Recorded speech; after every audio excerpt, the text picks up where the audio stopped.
समझ में बचे उन ते अमल नसीब थे।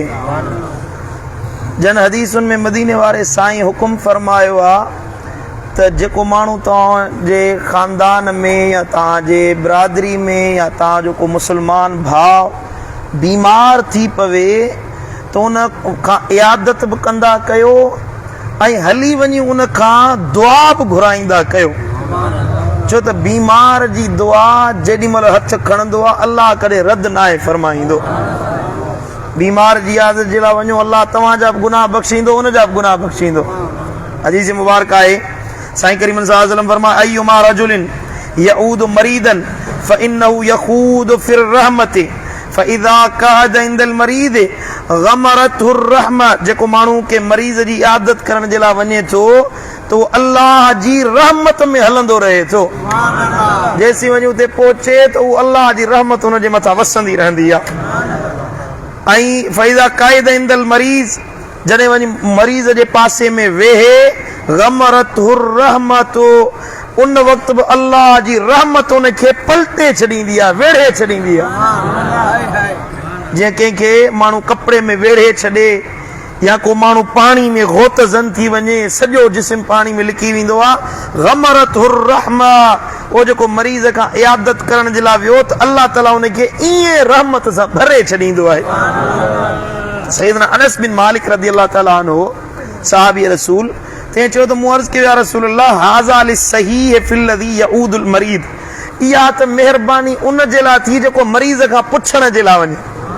हे जेका रहमत आहे इनायत आहे बरकत आहे इहा त उनखे थी मिले जेको मरीज़ खां पुछण थो वञे। या रसूल अल्लाह फमालिल मरीद भला मरीज़ जे लाइ बि को अचुर आहे? हो जेको बीमार पियो आहे खटोले ते पियो आहे जो हे जेको अचे थो उनखे एॾो अजुर थो मिले, हो जेको मरीज़ पियो आहे जो उन बीमार खे बि को अजुर मिलंदो? साईं फरमायो हा तो हत्तो अनहु ज़ुनूबहु उन जी बीमारी जे करे अल्लाह उन जा गुनाह बख़्शे माफ़ फरमाए छॾींदो आहे। उन मर्ज़ जे करे उन बीमारी जे करे अल्लाह उन जा गुनाह बख़्शे छॾींदो आहे। व इज़ा मरिदल अब्दु सलासत अय्यामिन जेकॾहिं को माण्हू के बीमारीअ में के मर्ज़ में 3 ॾींहं गुज़ारे, घणा ॾींहं? 3 ॾींहं गुज़ारे। के मर्ज़ में सख़्त मर्ज़ लॻेसि पोइ उन में 3 ॾींहं गुज़ारे उन ते सब्र करे उन ते अल्लाह खे यादि करे ऐं उन ते हाय वाका न करे रड़ियूं दाऊं न करे मातम न करे बेसब्री न करे सब्र ऐं शुक्र करे मदीने वारो साईं तो फरमाए खरजत मिन्हु ज़ुनूबहु कयौमा वुलिदतहु उम्मुहु। अल्लाह उन जा गुनाह ईअं धोई साफ़ करे छॾींदो आहे ॼण अॼु पंहिंजे माउ जे पेटां ताज़ो ॼाओ हुजे। सुभान अल्लाह। उहा बीमारी उन जे गुनाहनि खे धोई साफ़ करे छॾींदी आहे, बख़्शे माफ़ कराए छॾींदी आहे। ॿी हदीस मुबारक आहे त हिकिड़ी राति जो बुखार, हिकिड़ी राति जे बुखार थी पवे, हिकिड़ी राति जो बुखार बाने जे 2 गुज़िरियल सालनि जे गुनाहनि जे लाइ कफ़ारो बणिजी वेंदो आहे। 2 साल अल्लाह उन जा गुनाह बख़्शे छॾींदो आहे हिकिड़ी राति जो बुखार। सुभान अल्लाह। ओ जॾहिं माण्हू मर्ज़ में पवे थो बीमार थींदो आहे त उहो माण्हू अल्लाह जे क़रीब थी वेंदो आहे। उहो बीमार अल्लाह जे वेझो थी वेंदो आहे, अल्लाह जे क़रीब थी वेंदो आहे। उनजे जिस्म में तकलीफ़ हूंदी आहे, आराम कोन हूंदो आहे, चैन न हूंदो आहे, बेचैनी हूंदी आहे, जिस्म में तकलीफ़ हूंदी आहे। साईं मुंहिंजा निंड चैन घर वारी सुती पई आहे उहा नथी वणे, ताज़ी मानी भलो ताम उहो नथो वणे। उहो इन दर्दमंद माण्हू जेॾी महिल दुआ घुरंदो आहे न उन जी दुआ कॾहिं अल्लाह रद्द नाहे फरमाईंदो। सम्झो था? जेकॾहिं को माण्हू बीमार थी पवे ऐं उहो राति जो उथी ऐं बीमारी जे करे जेको हाय हाय कंदो आहे न हाय अल्लाह सदा साह भरींदो आहे। नबी साईं तो फरमाए उहो शुक्रगुज़ार बानो जेको बीमारीअ में थधा साह भरे अल्लाह उन थधनि साहनि खणण जो बि उनखे अजुर ऐं सवाब अता फरमाईंदो। सुभान अल्लाह। हुज्जतुल इस्लाम हज़रत इमाम गज़ाली रहमतुल्लाह अलैहि फरमायो आहे जॾहिं क़ुरान मजीद जी आयत नाज़िल थी अम्मन युजीबुल मुत्तर इज़ा दआहु व यक्शिफुस सू, केरा जेको ॾुखियल ॾुखारनि टुटल दिलनि वारनि जा सॾ ॿुधंदो आहे ऐं उन्हनि जे दर्दनि खे लाहींदो आहे, केरा? यकीनन उहो अल्लाह आहे। अल्लाह यानी जॾहिं को माण्हू लाचार थी वञे, बीमार थी वञे, ॾुख जी हालत में हुजे, दर्द में हुजे, तकलीफ़ में हुजे, पोइ दर्द मां दाह करे, दर्द मां सॾु करे, ॾुख मां, बीमारी मां, लाचारी मां सॾु करे थो, त उहे सख़्तियूं, उहे तकलीफ़ूं उन जे दर्द में अहिड़ो असर पैदा थियूं कनि जो बारगाह अक़दस में जेका दुआ घुरे थो अल्लाह उन जी दुआ क़बूल थो फरमाए। हज़रत इमाम गज़ाली तो फरमाए इन्नमा कानत दावतुल मरीद मुस्तजाबतन लिल इनकिसार कल्बिही वल्लाहु इंदल मुनकसिरति कुलूबुहुम। बेशक मरीज़ जी दुआ इन करे मक़बूल आहे, बीमार जी दुआ इन जे करे क़बूल थींदी आहे छो त बीमार टुटल दिलनि वारा हूंदा आहिनि। घणी देर बिस्तरे ते वेही वञे त माण्हू बेज़ार थी था वञनि, हाणे वीचारो ॾुख में कंहिंखे सॾु करे, कंहिंखे दाह करे, पोइ बीमारी में, लाचारी में अल्लाह खे सॾींदो आहे। पोइ हज़रत इमाम गज़ाली तो फरमाए वल्लाहु इंदल मुनकसिरति कुलूबुहुम, जेके टुटल दिलियुनि वारा हूंदा आहिनि अल्लाह उन्हनि जे वेझो हूंदो आहे, जेका दाह कंदा आहिनि रब क़बूल फरमाईंदो आहे। सम्झो था?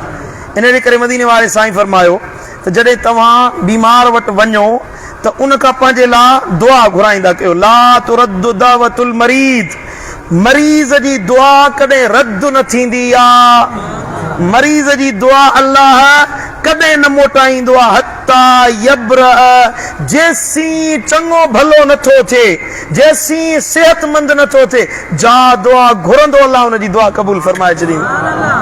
वरी जो सुभान अल्लाह। हज़रत मुल्ला अली कारी रहमतुल्लाह ताला अलैह मिरकातुल मफातीह में इन में जेको लफ़्ज़ साईं फरमाया हत्ता यब्र, जेसी सेहतमंद, इन जी तशरीह कंदे फरमाए थो त अल मुरादु अन लिल मरीद मर्तबतन इंदल्लाह बिसबबि सब्रिही अला बलाइही। हो जेको मरीज़ पंहिंजे दर्द ते, बीमारी ते सब्र कंदो आहे, इनकिसारी कंदो आहे, सब्र जे करे अल्लाह जे एॾो क़रीब थी वेंदो आहे जो फजअल अल्लाहु लिसानहु मक़बूल दुआ मा दाम फी मर्दिही। जेसीं बीमार हुजे उन सब्र जे करे, उन अल्लाह जी रज़ा ते राज़ी रहण जे करे जेका दुआ घुरंदो आहे अल्लाह उन जी दुआ क़बूल करे छॾींदो। शर्त इहो आहे दुआउनि जी, बीमार जी दुआ जी क़बूलियत जो शर्त इहो आहे। मतिलबु इहो बुज़ुर्गनि जे अक़वाल मां ख़बर पवे थी त जॾहिं बीमारी अचे त हाय वाका न कयो, बेसब्री न कयो।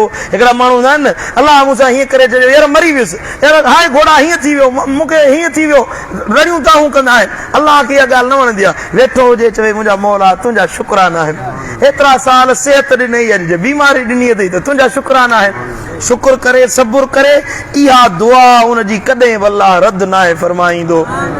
सुनन इब्न माजा में हदीस आहे सैयदना फारूक आज़म अमीरुल मोमिनीन उमर इब्न खत्ताब रज़ियल्लाहु तआला अन्हु का रिवायत आहे। मदीने वाले साईं फरमाए इज़ा दखलत अला मरीदिन फमुरहु यदउ लक। जॾहिं तव्हां बीमार वटि इयादत जे लाइ वञो, बीमार खां पुछण जे लाइ वञो, बीमार वटि वञी वेहो, पोइ उनखे चओ त अदा मुंहिंजे लाइ दुआ घुर, महिरबानी कर, उनखे अर्ज़ कयो, उनखे फमुरो, उनखे इल्तिजा कयो, उनखे चओ अदा मुंहिंजे लाइ दुआ घुर। साईं फरमाए फ़इन दुआहु कदुआइल मलाइका, उन बीमार जी दुआ ईअं आहे जीअं मलाइकनि जी दुआ हूंदी आहे।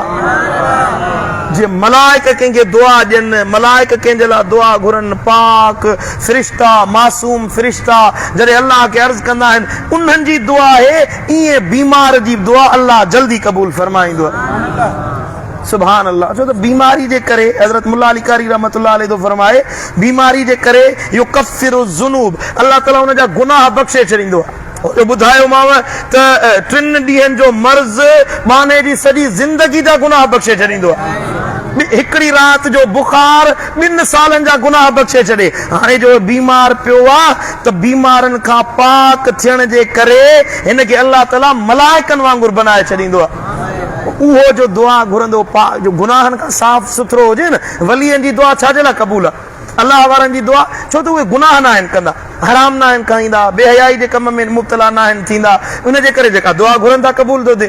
बीमार बि माण्हू अगरचे ज़िंदगी गुनाहनि में गुज़री पर बीमारी ते सब्र करे अल्लाह ताला उन जी दुआ कॾहिं रद्द न आहे फरमाईंदो। ऊदुल मर्दा, मदीने वारो साईं फरमायो वञो वञी बीमारनि जी इयादत कयो, वञी बीमारनि खां पुछा कयो, उन्हनि जी इयादत कयो, उन्हनि खां पुछा गाछा कयो। वमुरूहुम फलियदऊ लकुम, ऐं उन्हनि खे इल्तिजा कयो, अर्ज़ कयो त तव्हांजे लाइ दुआ घुरनि। फइन दअवतल मरीद मुस्तजाबतुन, यकीन ॼाणो त बीमारनि जूं दुआऊं अल्लाह क़बूल फरमाईंदो आहे। छाजे लाइ? वज़म्बुहु मग़फूरन, इन जे करे जो अल्लाह उन्हनि जा गुनाह अॻे ई मेटे छॾिया, उन्हनि खे अल्लाह बख़्शे माफ़ करे छॾियो आहे, उन्हनि जूं ख़ताऊं रब माफ़ करे छॾियूं आहिनि। हाणे तव्हांजे लाइ जेका दुआ घुरंदा अल्लाह क़बूल फरमाईंदो। सुभान अल्लाह। अल्लाह ताला बीमारियुनि खां महफ़ूज़ रखे, अल्लाह हर मुसलमान खे बीमारियुनि खां बचाए, डिघनि मर्ज़नि ख़ुसूसन जेके तवील मर्ज़ आहिनि उन्हनि खां महफ़ूज़ रखे। पर जेकॾहिं बीमारी अची वञे उन ते सब्र कयो, उन मर्ज़ खे, उन बीमारी खे, उन मुसीबत खे, आज़माइश खे पंहिंजे लाइ अल्लाह जो अज़ाब न सम्झो, उनखे दुआउनि जी क़बूलियत जो सिलसिलो सम्झो त अल्लाह बीमारी ॾिनी आहे, हाणे इनखे इस्तेमालु कयो। मिसाल तौरु हिकिड़ी शइ आहे तव्हां वटि अचानक पहुची वञे त उनखे इस्तेमालु कबो न। मानी अची वई, मानी जेका बि आहे, बुख लॻी आहे, मानी जेका बि पहुचंदी साम्हूं बुखारे जे आरो त उहा खाईंदो न, जहिड़ी बि हुजे, लूणु घणो हुजे या मिर्च घणा हुजनि, बुख लॻी आहे त खाई वेंदो। हाणे अल्लाह ताला बीमारी ॾिनी, इहो मौक़ो ॾिनई त तव्हां हाणे मूंखां दुआऊं घुरो त मां अल्लाह तव्हांजी दुआऊं क़बूल कयां। सम्झो था? अल्लाह ताला शाल असांजे बीमारनि खे सिहत याबी अता करे, असांजे मरीज़नि खे सिहत चङा भलाई अता करे, ऐं उन्हनि जे सदके अल्लाह असांजूं दुआऊं क़बूल फरमाए। ऐं शुक्र अल्हम्दुलिल्लाह 29 रमज़ानुल मुबारक जी राति अचे पहुती आहे।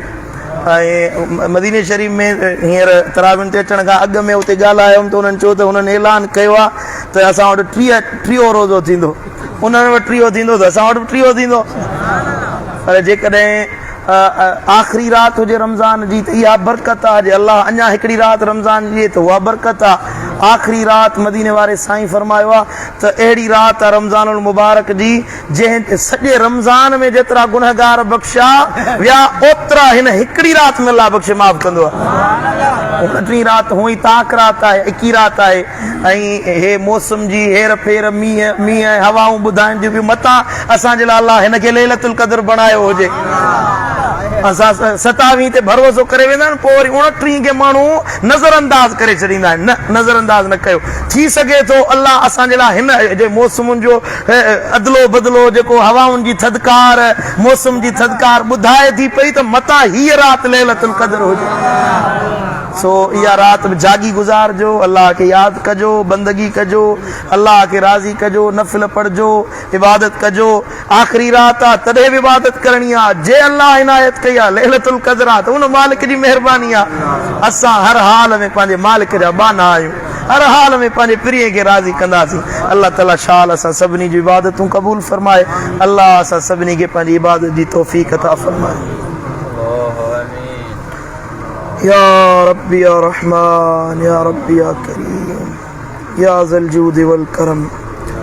या अल्लाह सेहत आफ़ियत अता फरमा, जिस्मानी सेहत अता फरमा, बीमारियुनि खां बचा, डिघनि मर्ज़नि खां बचा, मौला रज़ील उमिरि खां बचाइजा, डिघियुनि बीमारियुनि खां बचाइजा। अहिड़ियूं बीमारियूं जिन में माण्हुनि जी मोहताजी ॾिसणी पवे उन बीमारी खां बचाइजा। मुंहिंजा मौला असांखे माण्हुनि जो मोहताज न बणाइजा। ऐं मुंहिंजा मौला असांखे खटोले ते पवण वारो न बणाइजा। सेहत ॾिजांइ, असांखे तंदुरुस्ती अता फरमाइजा। जेसीं जहिड़ा आहियूं सजदे जी कुवत असांखां न खसजा। मुंहिंजा मौला बिना सहारे जे मरण ताईं तुंहिंजे आॾो सजदा रेज़ थींदा रहूं। असांजे जिस्म में अहिड़ी सकत पैदा कजां, अहिड़ी कुवत पैदा कजां जो मरण ताईं असां सजदा ॾींदा रहूं, रुकू कंदा रहूं, बिना सहारे जे तो अल्लाह जी इबादत कंदा रहूं। मुंहिंजा मौला रज़ील उमिरि खां बचाइजा, डिघनि मर्ज़नि खां बचाइजा, बुरे मौत खां बचाइजा, मौत जी सख़्ती खां बचाइजा, सकरात जी सख़्ती खां बचाइजा। इज़्ज़त वारी ज़िंदगी अता फरमा, इज़्ज़त वारी ज़िंदगी अता फरमा। असांजे ऐबनि खे न उघाड़जा, असांजे गुनाहनि खे ज़ाहिर न कजां, असांखे पाण जेॾनि में शर्मिंदो न कजां। मुंहिंजा मौला असांखे शर्मसारी खां बचाइजा, असांखे इज़्ज़त वारी हयाती ॾिजां, असांजा ढक ढकजा।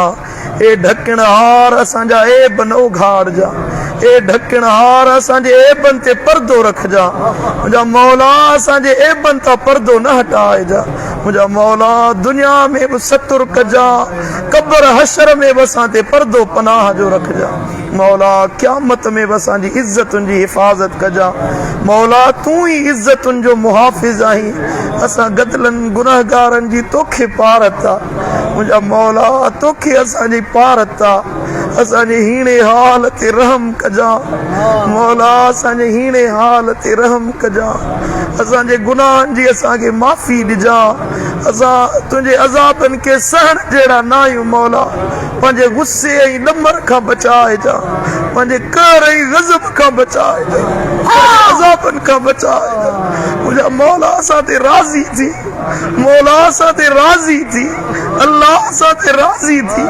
रहीम रब असां ते राज़ी थी पंहिंजी रज़ा जा दरवाज़ा खोल तूं राज़ी न थींदे ॿियो केरु राज़ी थींदो मौला तूं अता फरमा तूं इनायत फरमा तुंहिंजे दर तां असांखे ख़ाली न मोटाइजा ये 10 ॾियारा एतका वेहण वारा जेके तुंहिंजे दर ते दुआऊं घुरियूं अथनि मौला मौत खे बि तुंहिंजे दर ते मेड़ अथई करीम रब सां ते राज़ी थी मौला अछियुनि ॾाढ़ियुनि वारा हे वॾी उमिरि वारा हेतिरा ॾियारा तुंहिंजे दर ते वेठा हुया हिननि तुंहिंजे लाइ रोता तुंहिंजे दरबार में अखियुनि मां लुड़क वहाए मुंहिंजा मौला इहे मेड़ अथई असां ते राज़ी थी असां तुंहिंजे घर मां ख़ाइब थी न वञूं असांखे मायूस करे न मोटाइजा मौला असांखे मायूस करे न मोटाइजा परवरदिगार असां ते राज़ी थी तुंहिंजे दर तां असांखे मायूस न मोटा